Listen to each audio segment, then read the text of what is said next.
Scandinavian Bob here, hi. Just a really short video today as I get so many people asking me how do I know if I'm really addicted? So I thought I might as well make a separate video to answer this one. A helpful tool to help separate addiction from other behavioral problems is what some experts call the 4 C's, and it consists of 4 questions.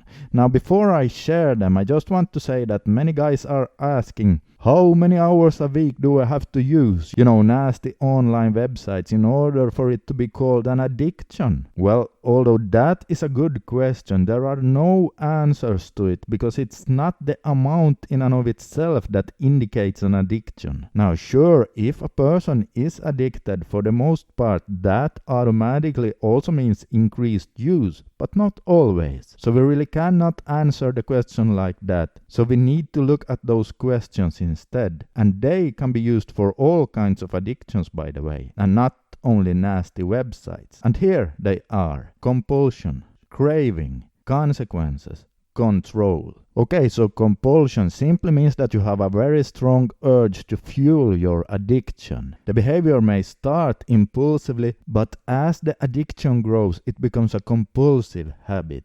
Cravings. Now I think most of you understand this one. The cravings to act out the addiction can become as strong and demanding as hunger pain, and it can actually feel like it is vital for survival. The urges often manifest themselves as restlessness and even insomnia, but other symptoms are of course also very common. Consequences. Now this one is perhaps the biggest of them all, so listen up here. This means continued use despite negative consequences. In other words, if you clearly notice negative side effects and you want to give it up, but you still keep acting out. And lastly, control means that the individual has lost their control of how much or when to use. You see, oftentimes in the early stages of addiction, a person will try to cut down the behavior. But if you are addicted, this is almost impossible when the level of addiction is reached. It could, for example, be that you have promised yourself to only use every second week, or you set some other limitations for yourself, or you want to give it up completely.